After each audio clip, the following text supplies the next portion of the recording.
Welcome to Huddle Up with Matias Bueno.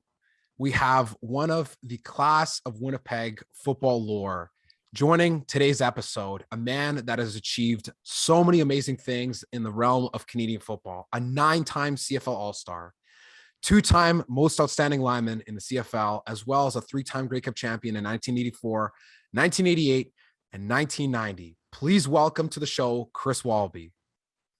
Hey, thanks, Matias. I'm really excited. And listen, first off, before we get going, I know we're going right now.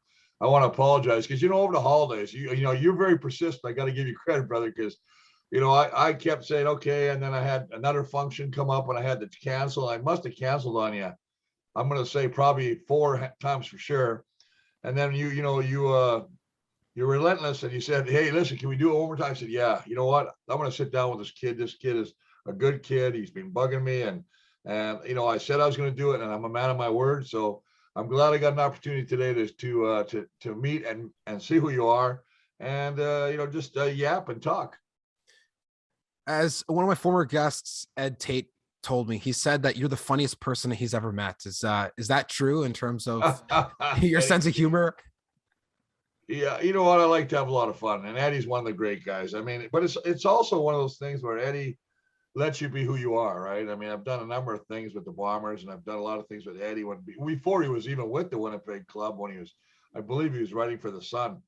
I could be wrong, could be the press, and he'll hate me for that. But no, he's always been a good cat to me, and I like to have a lot of fun with it. We tell stories, and it's when you get into the storytelling stuff, and even for you, a guy that I would tell you, Matias, a guy that you really want to talk to is a guy by the name of Bob Cameron, the punter who punted like 20. Oh, he played with Moses.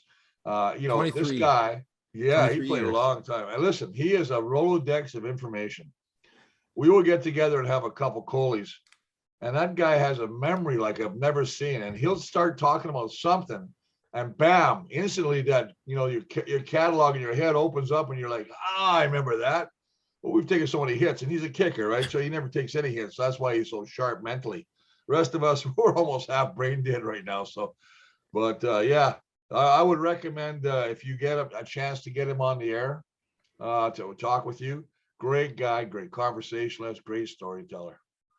Well, I will say, Chris, the good news for you is that Bob was, to me, one of the first biggest people that I had the chance to interview way back over a year ago, actually. And I will say, as a person who was a former kicker and punter myself, he has to have the greatest story for any professional kicker in all CFL, NFL I've ever seen in history. A man that got cut like 8 times in the NFL multiple times, got cut by the Bombers the game before playing in his hometown.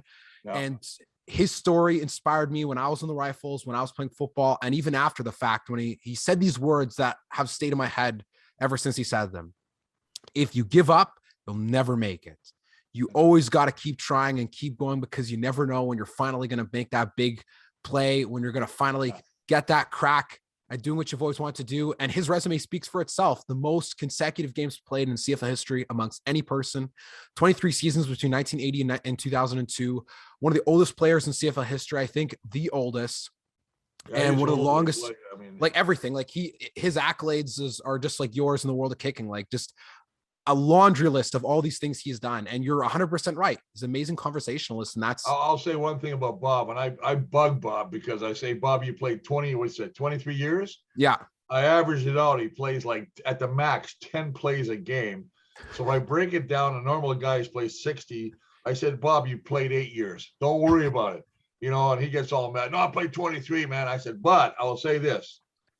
The best punter in the history of the game, especially in bad weather and especially into the wind. I remember him trying to teach guys. He tried to teach you how to drop the ball a certain way when you're kicking into the wind. Did I like him in training camp? No. Him and Troy Westwood or him and Trevor Kennard, they'd be over drinking Slurpees and the other thing while we're beating the shit out of each other. I mean, he was just one of those guys that. But then when it's funny because Dave Black, a good friend of mine and a good lineman, used to have a deal with Molson's. And so we were in training camp with Brandon. Every night, Molson would put 2 cases of beer under one of our tables in one of the establishments. And actually was the Keystone, so I'll tell you, we were there for entertainment. And you wouldn't believe all the kickers trying to, hey, all of a sudden they're our buddies. Hey, can we come with you? We're like, no, man, this is for the big boys. You got to stay home. You drink your Slurpees over there in the field. Big boys go drink some beer. I find it so fascinating when you think about how football's changed over different eras and with offensive linemen and defensive linemen. I was having a conversation with a friend who used to play O-line, and he's from Winnipeg, and we were chit-chatting actually about how, you know, Stanley Bryant had won his third Most Outstanding Lineman award, and people are now saying, like, is he one of the greatest offensive linemen in CFL history? Absolutely. And he said to me, he's like, well, think about the era of football that Chris Walby played. You know, he won 2 Most Outstanding Linemen, but he was playing at a time when the nutrition regiment and training and everything and access to all this knowledge and everything is so different than now. You know, if he was working or getting sponsored by Molson Beer and Chicken Delight, you know, like these guys are now sponsored by Body Logics and all these extremely fancy schmancy scientific, you know, nutrition companies. It's what makes you appreciate the greatness of previous eras of football, because it's not the same. Yeah, I know it's not the same, but I'll say this one thing about Stanley. I think Stanley is going to go down as one of the greatest of all time. He's just so consistent. He really is consistent. He does a great job. The way he plays the game, you know what? And as an old lineman, you don't really get to notice a lot of guys. You know, most of the time when you're an old lineman, if you get noticed, something's bad happening to you, right? So, but you know what? Back when we played, I mean, it was full contact every practice, one-on-ones every practice. You know, we did one thing we did all learn, and myself and Stan Mickelwas and Johnny Bonk. We lifted a lot of weight. We always worked out, and then we run stairs all the time. So that kept us going. And you know what, football's a weird game because, you know what, if you can, prevent the injuries, you can, have a better career or longevity. I was very fortunate that I didn't get, start getting messed up till the end. You know what, my last year I was 40 years old. And it's crazy when you think about it, 40. And I'm playing guys 22, and I'm having a fun time. And, I lucked out. I think I was East All-Star still last year in 1996. And I was going to come back in 97, but then Reinbold became the head coach. And me and him did not see eye to eye on how things were going to go. And then CBC happened with Don Whitman. But you know what? Football back then, very physical. I always wonder, I sit around with a bunch of the guys from the past era, and we sit, whether it's Joe Pop or Danny Hucklock, Paul Bennett, we'll sit around and say, how long could we have played under this new regime of no contact during the week, just contact during the game? Because we lost a lot of guys in practice all the time. But then you look at Saskatchewan, and they had this training camp this past year in 21, they had 5 guys with Achilles, in 4 to 1 day. And you're thinking, how the hell does that happen? So, I don't know. I guess it's a bit of this, a bit of that. It's like there's guys that I like Kenny Payne is my hero. When I talk about football, the absolute most genuine gentleman I've ever met in a game of football, who I'd love to emulate, is Kenny Payne. Just the way he carried himself. I got to go on a cruise with him and his wife. Just love the guy, great guy. And I mean, they would tell me stories about, Walls, you know what, you don't even understand.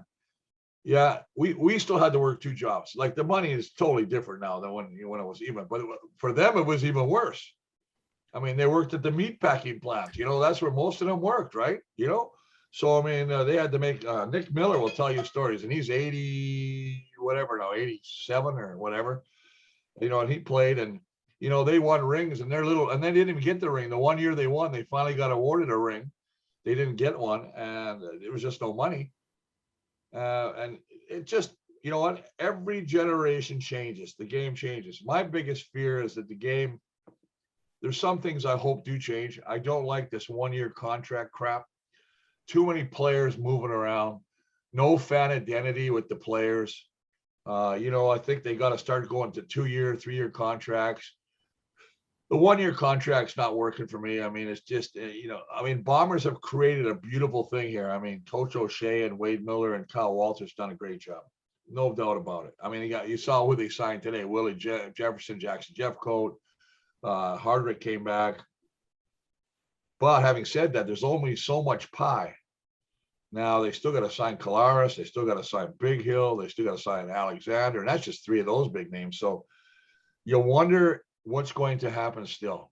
But I like to, not to beat the point to death, but I really like to see us get back to, longer contracts where they don't have to do this every year. I mean, when you're going through 35 a year, 40 players, all free agents, and then the next thing you know, it's all about, is the money greener on the other side?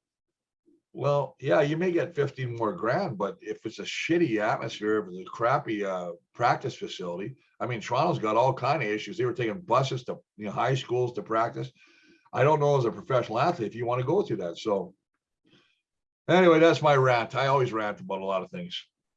Well, I mean, that's why we have podcasts. It's not like the radio. You can just talk uncensored, unfiltered for a long period of time. And even like you mentioned, I remember when I was at University of Calgary, and Tom Higgins, who was our defense coordinator that year, was telling me about how when he was in Montreal, that they would have to talk about the rules and how you can only be practicing for 4 hours a day, and how they limited contact. Like guys just wore shells and it was just uppers all the time.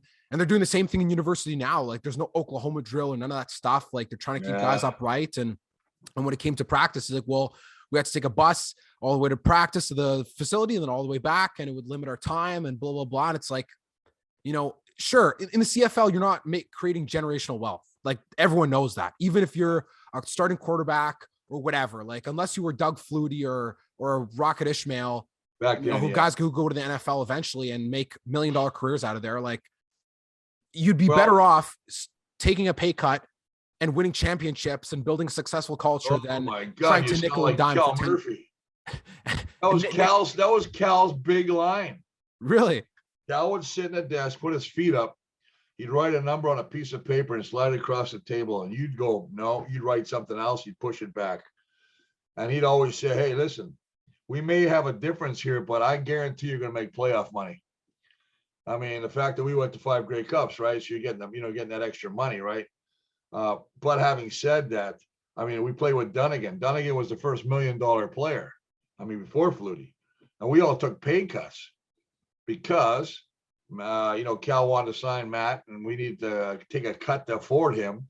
But that was the same concept. His comment was, we'll get to the show with him. And we went to the show 2 years with him, 92 and 93. Should have won in 93, but he blew his Achilles. We had beaten, that year against Edmonton, I think he threw for 713 yards during a regular season game. We killed them by 50 points every game. And of course, then we had to play, no offense, Sammy Garza, Cal Murphy's son-in-law. Great guy. Scout for the Dallas Cowboys still.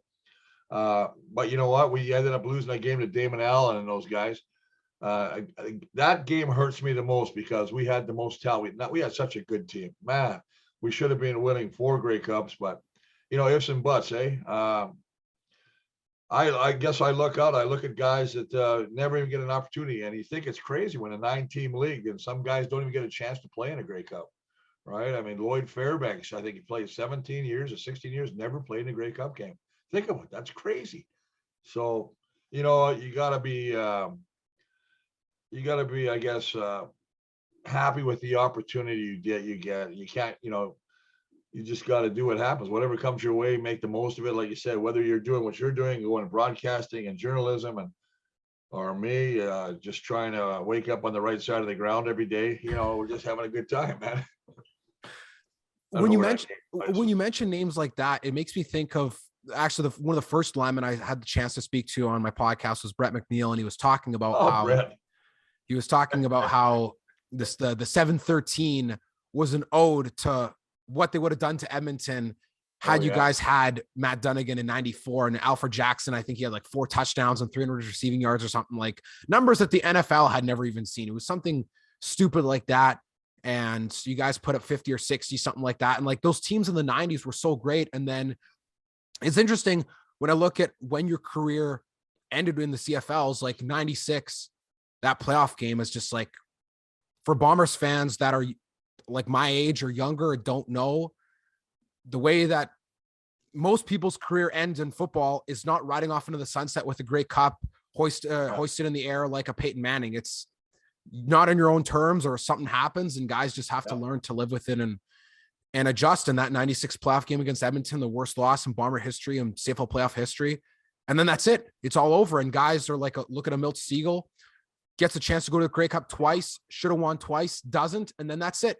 And then now he's on TSN watching and announcing the Bombers win 2 Grey Cups in a row. Like, sometimes that's the way football happens. And it's weird you say that too, because I know that in 07, I was still working CBC, and the Bombers lose Kevin Glenn to Toronto. Otherwise, they had beat the heck out of Saskatchewan, right, in the Grey Cup game. And then you're talking about, I talk about myself in 96.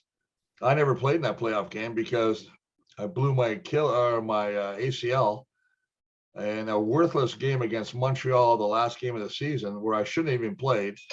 And my knee was wonky at the best at times. And I was saying, I'm going to rest it so I can play in the playoff game. And, mentality back then is you have to play. You're hurt, you have to play. So I took a pain shot to numb my knee. And then, you slide out. I remember I was blocking Alfred Payton, one of the best. And I went out to block him and my knee just snapped, popped. And that was it. So, that's a bitterness for me because, it just was one of those things. I didn't need to play that game. It was a worthless game. We knew we had to go to Edmonton. And then, of course, going to Edmonton was a pain in the ass because Cal Murphy was a great coach, but he got intimidated by people were saying, hey, you know what, like Edmonton put, bunch of stuff in their shoes. They had tacks and screws, and we used to do that too. But Cal wouldn't let us do it that game. And I remember watching that game and seeing us get blown out 67, whatever it was. And we were sliding all over the field. I'll tell you, I played in a game against Brett the Toaster Williams in Winnipeg on a field that was shortened. I think it might have been the only CFL game. It was 80 yards because there was so much ice. And we watched the film the next day. And my O-line coach, Charlie Carpenter, is starting to laugh. He goes, look at you. What are you doing? And I go, what do you mean? He goes, well, you two are the only guys standing on the field, like on the scrimmage line. And I hit him and he hit me and we didn't move. And everybody else is sliding around us. And I remember Toaster looks at me and goes, what do you got? And I go, screws, you, staples. So we were the only guys that our shoes were good. We just started laughing. But that's the kind of the thing too, right?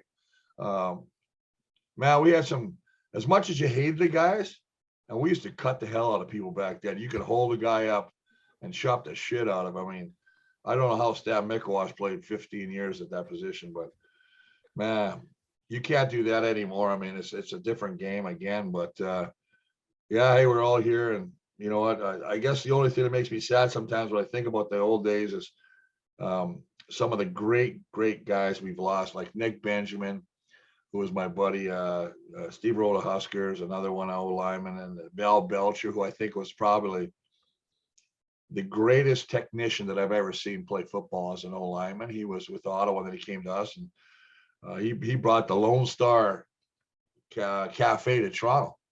So, if you go to Lone Star, that was Val Belcher's first place that he brought there. So we used to go after the games, and Val would be part owner. And it would be margaritas and, whatever the hell you wanted. And boy, we didn't worry about the food. We consumed. Alcohol was our friend back then, man. Yeah, I get on these rants. Oh, no. That's why we're here. I always love exploring and learning more about CFL history. And I know, contrary to people my age, and especially in the place where I'm right now in Toronto, like, people here don't care about the CFL because they, like we said before, they have the Raptors and the Blue Jays. And the one thing I will say that Toronto people can never take away from this city when it comes to the CFL is that the 91 Argos were probably the most bumping, great ambassador to Canadian football, Grey Cup champion that I've ever seen. Like, you will never get a combination again with people where they were in the world with John Candy and Wayne Gretzky and Rocket Ishmael and Matt Dunnigan and Adam Rita was the head coach. And the list goes on and on. Like, that Grey Cup team is iconic. We can make fun of the Argos for all their poor fan base attendance for all these years, but that 91 Argos team, CFL fans will always have to admire for what they did to represent the game in that time. Yeah, I was at that game. That was in Winnipeg. Yeah, against Calgary. Yeah, freezing. That we all hear about the beer can that that went just missed the Rocket on that punt return against Calgary. And I remember Matt Dunnigan, and I knew Matty, but I never played with him at that point.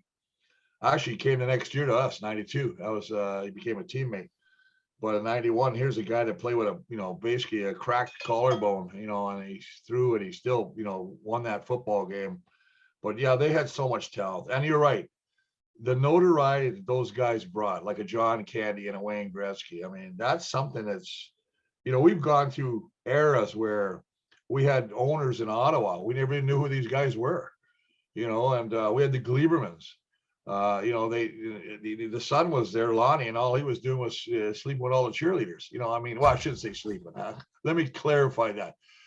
He was enamored by all of them, because I should correct that, because I don't know if he did any of that, but just a weird time, right? So yeah, I'd love to see that happen again with guys with big names like that can, and that's what you start thinking about this, Matthias. We think about the USFL is coming in, I believe, April this year. I saw Mike Riley, the old head coach of the Bombers and Nebraska. We went and saw him there. He's now coaching the New Jersey Generals. So you got that league. Then you got the XFL coming back in, I believe, 23 with The Rock. Now, there's no bigger name that you're going to get other than The Rock, right? I mean, the football I'm really wondering, and what's going to happen to the game when the American players, the American-born players who come up here will now have opportunities down there and not have to pay the tax. And not only the tax, but the exchange rate, right? I mean, you're paying 30% on the buck, right? I mean, whatever it is back now, I don't know. That's got to hurt them. It's not like the NFL or the NHL or NBA where you get paid in American dollars no matter where you're playing, right? So, yeah, it'll be interesting to see what happens. And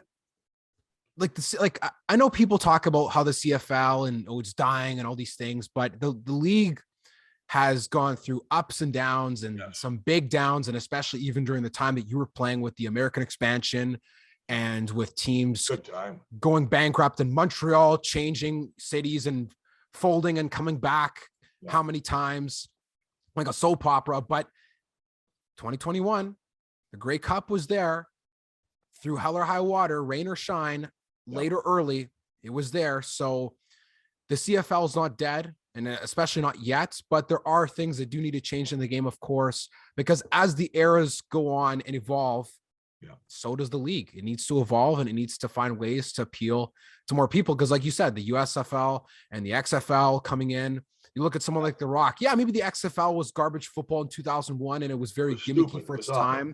But terrible football. But now it's like, well, again, it still hasn't had a full season since that. Well, yeah, exactly. And this is what if kind of thing, right? I mean, of course, speculation, right? I mean, we're not talking, but it's funny you talk about certain things, and I think the league, Toronto, Montreal, and BC are the three markets that really got to pick it up. And Edmonton last year, because even though they still got 30,000 fans, they had such a horrible team last year. Now they got Chris Jones back.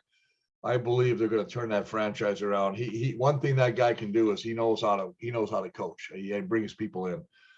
You look at Toronto. I like what they're doing. I love. Listen, Pinball Clemens is one of the nicest cats in the world. I think he'll do a good job. Dinwiddie, a great job for first year. It's a quarterback-driven league, as you well know. And you got to look at Kolaris with us. I mean, the guy's he's just been nothing short of spectacular. And he was very well deserving of the MOP. But then you look at Ottawa, and I love Paul LaPolice, another great guy. They don't have a quarterback. Montreal's got Vernon Adams. Matt Nichols, I don't know where he's going to end up. Edmonton, they're still looking for the quarterback. Is BC going to sign Mike Riley to the $750,000? I don't think so. I think he's going to have to. You saw Bo Levi restructure today, right? So he restructured his contract so he could stay. So they got a 1-2 punch with Jake Mayer and him. But I can't see BC trying to pay Mike Riley $750,000 and not be able to fill out the rest of the roster, because I think they got to put a cap on what the quarterbacks make in this league. I understand that they're the top guys, they're the straw that stirs the drink, but you still have to make sure you have some semblance of ability to sign guys, key players. And like I said, I'm still going to see what happens with the Winnipeg. You know, obviously, wondering how much pie they've got to sign. Are these guys going to take pay? I mean, I saw Jackson was 175, and I saw Willie was 175 today. And I don't know what their budget is. I don't know if we increased our budget. You know, I don't think we're up for a new contract with TSN yet. So I don't know how much more money is going to be in the kitty, as they say, but it's going to be a very interesting time, Matthias. It'll be a very interesting time indeed, especially when you consider the situation in BC that you mentioned with Mike Riley. I always thought when they brought him back, because for CFL fans that wouldn't remember, like Mike Riley was originally on BC when he was a third string way back in the day when Travis Luley ran the show. But when you look at how they've done, BC last year, they started well. Their offense was great, but then it all started to fall apart when you realize, oh, football is a marathon, not a sprint. And it doesn't matter how well you do in the beginning. It matters how you do at the end. That's and right. It matters how much depth you have. You don't have depth, and it doesn't matter. People see the Bombers like Kyle Walter signing, Nick Hallett, and they see him signing like Jake Thomas, and people say, oh, like, well, they want to see Kolaros or Jefferson and Jackson, Jeff Code and Big Hill. But you have to remember, 3 phases of Canadian football matter all equally. And you need guys that are special teamers. You need veterans like Jake Thomas. You need people that can fill in the gaps, because if you just have the whole boulder on the shoulder of Zach Kolaros, then what's going to happen when his shoulders get tired, right? Yeah. Teams collapse.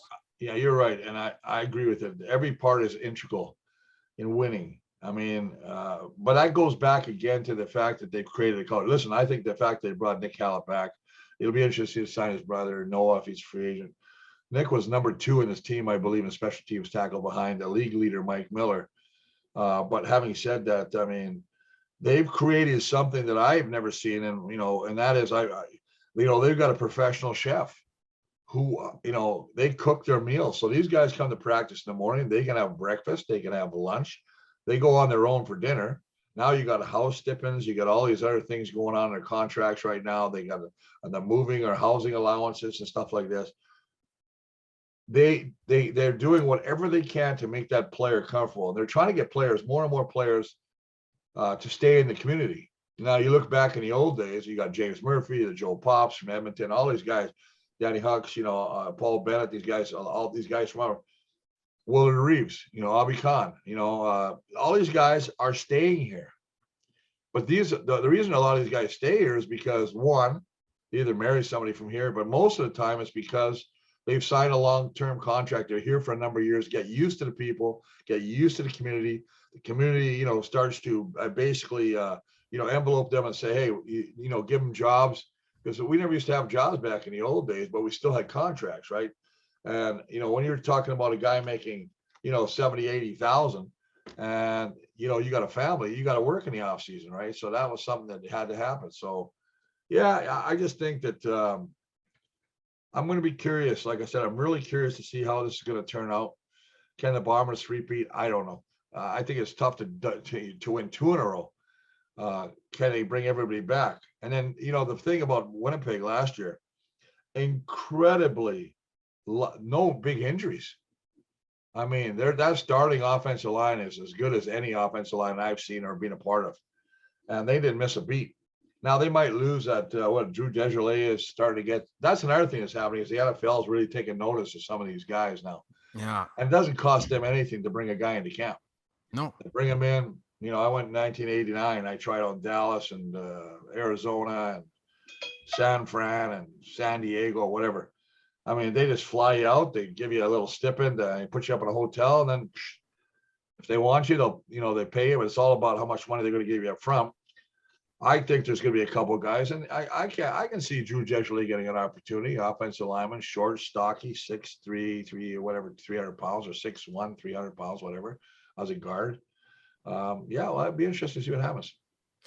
And with the NFL, people will say, "Oh, well, the NFL is better than the CFL," but like you can't compare the leagues because you look at how. I remember talking about this with Dwayne Ford. I had him on a former episode, and he was talking about how back in his day when he played, you look at some of the names that crossed over to the NFL that were in the CFL. Mike McCoy, he was with the Calgary Stampeders back in the late 90s, and he ended up being a head coach in the NFL.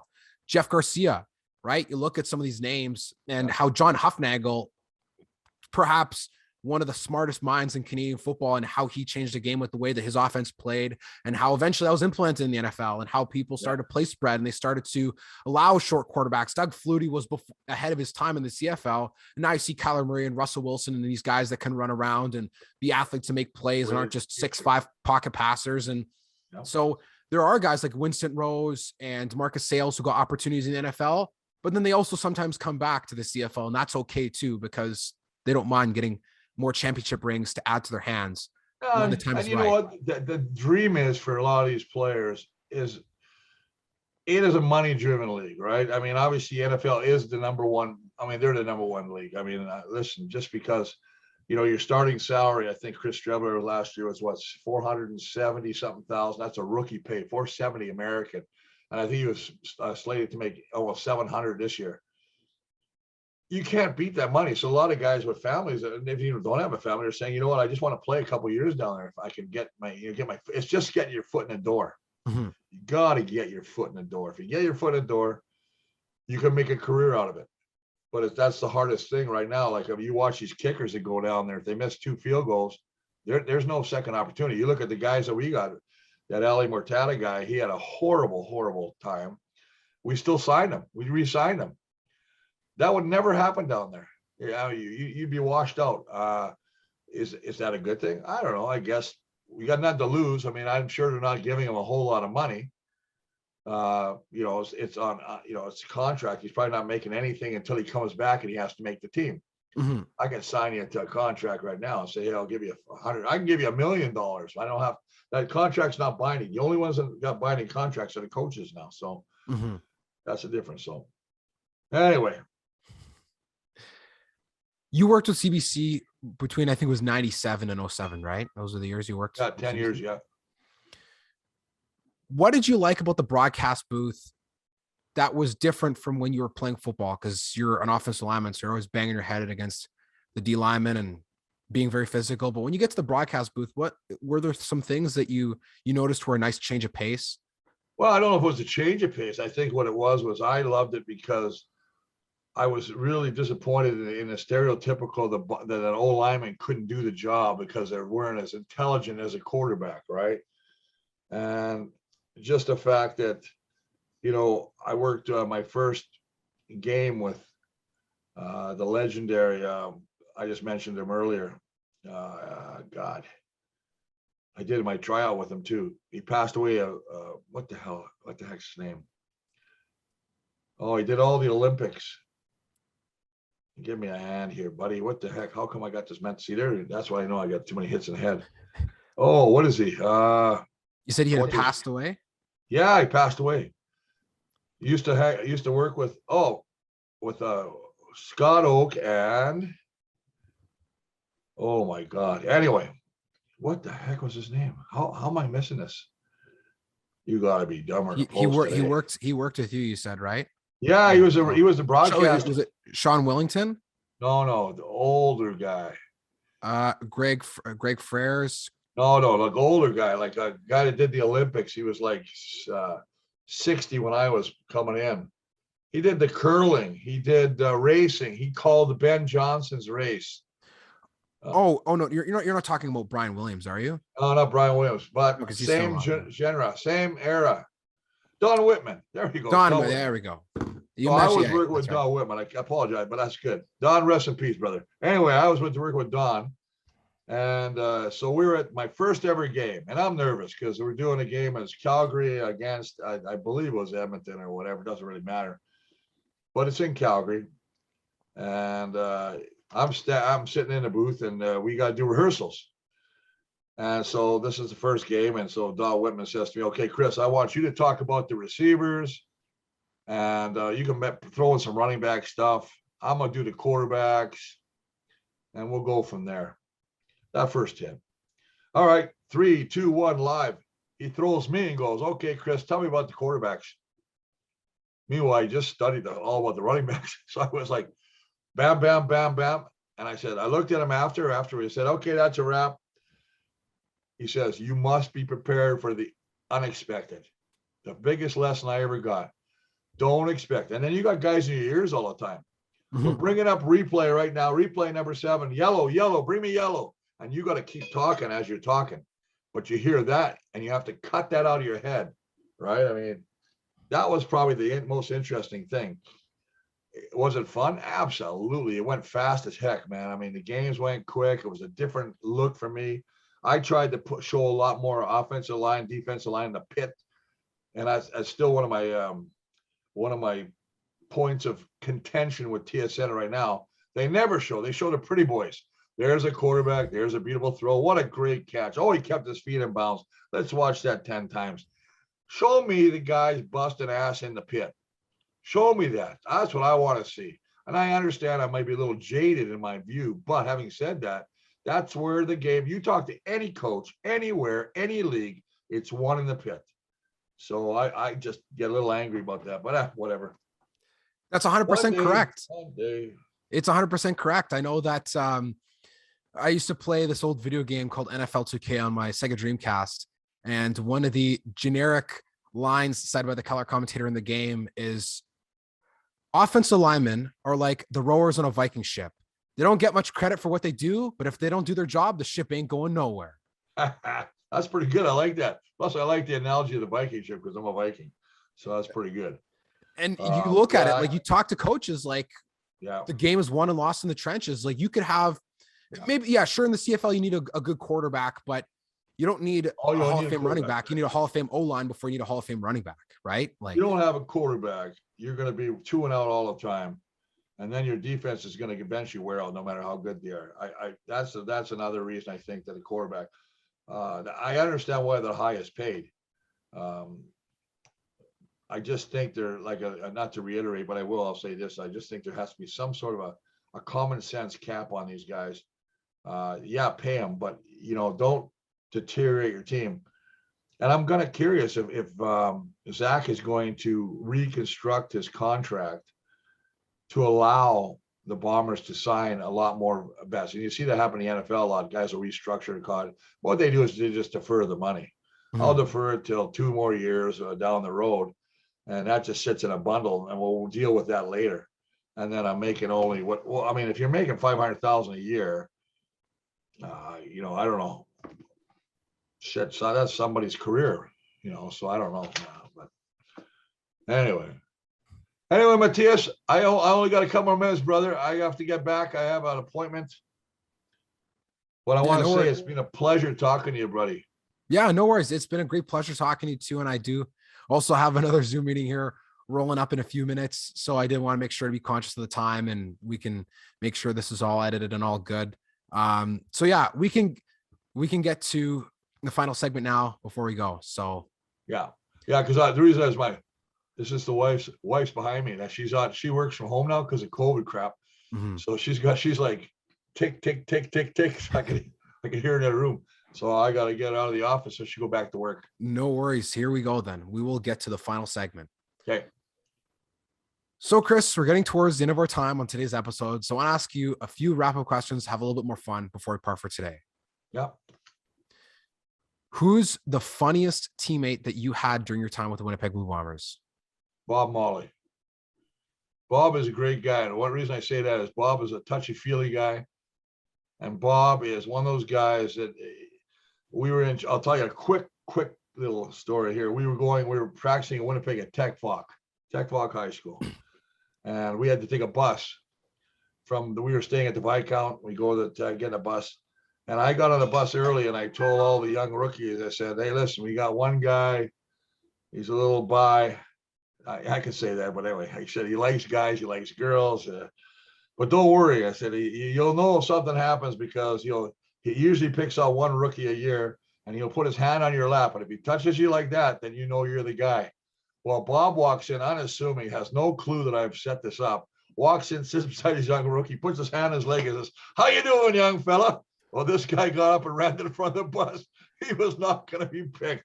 So, no, Bob is just great. Bob Molly, there's other stories I could tell, but I don't want to get him on the air. But to answer your question, Bob Molly is a phenomenal, not only a great player, but a funny guy. Who was your favorite head coach you had during your time in the CFL? That's a tough one. I mean, Mike gave us success, but it was probably Cal. I mean, Cal was a guy that you hated and loved, right? I mean, you loved him because he got winners. He knew how to keep teams, but you hated him when you had to do contract with him because he was cheap as they could come, right? So, but having said that, I mean, I think I was 12 years with him. I mean, I only had two different coaches. And that was Mike Riley and the guy from the Detroit Lions that came and coached us one year, who gave us a lot of beer, but that was a good thing. But yeah, I would have to go with Cal. And in your opinion of quarterbacks first, who's the greatest quarterback in CFL history? Doug Flutie, I would think. I mean, I put Matt up there. I put Tommy Clements up there. I Warren put Moon? Johnny Huffnagel, who I hung up on a hook one day because he pissed me off. Yeah, I mean, they're good. But if you look at what if you're just looking at pure what he's done, I mean, and he's won 6 MOPs. That's Doug Flutie. Doug Flutie's a freak. And you know what? If he would have played that one game in Buffalo, instead of the coach being an a-hole and putting that Johnston guy, they would have won that game. Yeah. I mean, that's how good he was. Yeah, he was amazing. And he was like the 90s version of like, someone like Warren Moon. It also comes to mind. Warren, and actually, thank you, because he'd be right up there too. Yeah, 5 Grey Cups in a row. I don't know how many people could argue against that. I mean, again, different generations, but two amazing CFL he beat us in 82. 82, and a legendary John Helton took a fictitious roughing the passer, and they gave him the ball back, and they went on to beat us. Oh, that still sticks in my craw. And my final question for you is, what is your favorite memory from a game from having played in the CFL? Oh, that's tough. I think my memory in the CFL, I think, I always say this, but it's probably the 84 Grey Cup, knowing that we had done something very special. We were down, 17-3 to Hamilton. That was the year that Dieter got traded for Tommy Clements. And seeing at the end of the game, we pretty much know we're going to win the Grey Cup. And I'm watching the snow come down. It's just coming softly down. And I just was like, wow, we've done it. And the first one's always the sweetest because you don't know if you're ever going to win it. I think that would be my favorite memory. With that, Chris, I want to thank you for having been on today's episode. It was a great pleasure to be able to sit down and chat with you. I love talking CFL football. I love talking with Winnipeg. Yeah, you're good at it, buddy. I predict big things for you. I appreciate that very much, Chris. I appreciate the kind words. And it was just, it's always great to talk to legends from Winnipeg and to always just, sit around and shoot the breeze about Canadian football, because that's, one of my favorite games to follow and to watch. I'll just say this, big man, before I sign off. Anytime you want to yap, I'm here, brother. So, I mean, next year, if you want to, during the season, if you want to have the old man on again, you just give me a dingle, and this time I won't be canceling 5 or 6 times. No problem, Chris. I absolutely look forward to that. So thank you, brother, as well to the listener for enjoying today's episode with CFL Hall of Famer, 3-time Grey Cup champion, 2-time Most Outstanding Lineman, Chris Walby.